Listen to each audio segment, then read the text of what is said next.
If you're learning Italian and feel stuck, there's a good chance you're making the same mistake I made for years. And the tricky part, it doesn't feel like a mistake.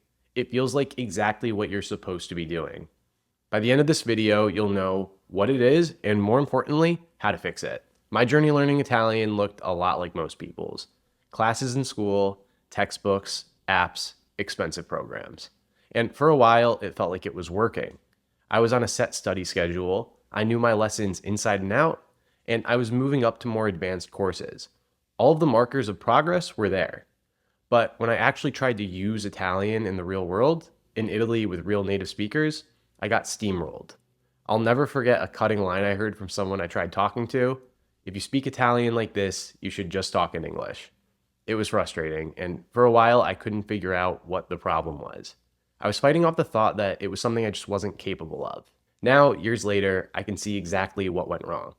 I was studying Italian like a school subject, not a living, breathing language, and that one mistake showed up in 3 very specific ways that each quietly held me back.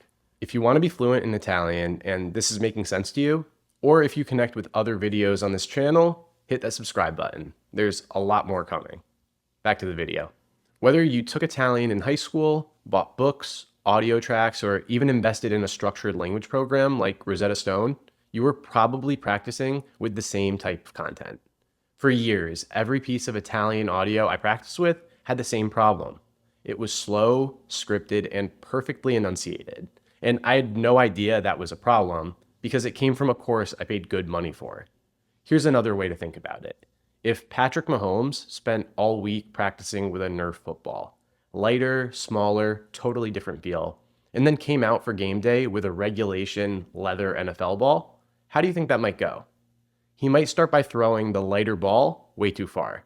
You might see some timing issues with his receivers. After all, a Nerf ball for kids is going to get to its target a lot slower than the real thing. And all that practice with the wrong ball would actually work against him. Practicing Italian with the wrong type of content works exactly the same way. Whatever you train your ear on is what your ear gets calibrated for.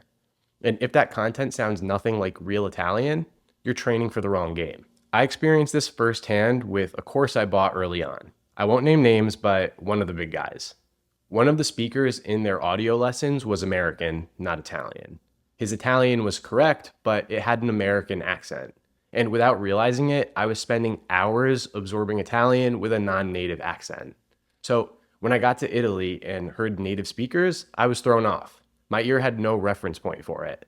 All of those hours of practice, and I was essentially training for a version of Italian that doesn't exist on the streets of Florence. And it's not just accents. The audio in most language programs is unnaturally slow, uses textbook perfect vocabulary most locals don't use, and is delivered with a clarity and precision that real conversations just don't have.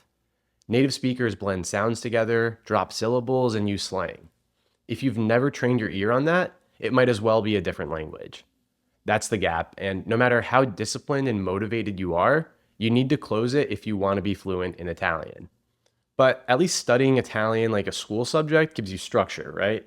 I mean, consistency is important, isn't it? It's an easy trap to fall into, speaking from experience. School teaches you that showing up a few times a week is enough. And that just doesn't cut it when you're building fluency. Even if you have class 5 days a week, you're still spending half of Monday getting caught back up after the weekend. Not to mention how much of class time is spent on grammar explanations, tests, and exercises that aren't really using the language at all. Studying Italian like a school subject usually means spending more time learning about the language than learning the language itself. So how much time are you really spending with the language? See, structured doesn't necessarily mean consistent exposure to the language. Far from it. 20 to 30 minutes of genuine daily exposure to real Italian, content you can actually understand delivered by native speakers, will take you further than an hour and a half lesson 2 or 3 times a week with an online tutor or in-person program, even if the total time is less. Because what matters isn't how long you're studying Italian, it's how much time your brain is actually acquiring the language. Being genuinely engaged with real content, understanding real messages every single day. That's the only way that happens. Would you work out on a treadmill that you weren't able to adjust the speed on? Probably not. If it's going too fast, you're hanging on for dear life. barely keeping up. If it's going too slow, you're barely breaking a sweat. Either way, you're not getting the workout you actually need. But the treadmill doesn't care. It's moving at one speed regardless. That's exactly what a language curriculum does. It moves at its own pace, not yours. And most students spend years either lost because the content jumped ahead before they were ready, or bored because it's moving too slowly to challenge them. Almost nobody ends up in the zone where real acquisition actually happens. When you're locked into a set curriculum, you're at its mercy.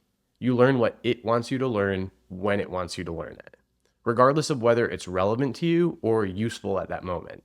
Ever been in a lesson covering every kitchen appliance in Italian? The dishwasher, the microwave, the spatula, vocabulary that has nothing to do with why you wanted to learn Italian in the first place. And the pace is just as rigid as the content. Most people don't need a full year to move from beginner to intermediate, and yet structured programs can keep you locked into beginner content for 2 years. 2 years. You can be the most motivated, most disciplined student in the class, and it doesn't matter. The curriculum moves when it moves. It feels like you've had your wings clipped. You're doing everything right, you're on track, you're checking every box the program puts in front of you, and yet the results are frustrating. Because the program was never designed around you specifically. It was designed for everyone, but this is your journey. The good news is, none of these mistakes are permanent. You didn't fail Italian. Italian class failed you. And once you start approaching the language the way your brain is actually designed to learn it, everything changes. If you like this video and want more on learning Italian or any other languages, subscribe and stick around. Step by step, at your own pace, no textbooks, no stress.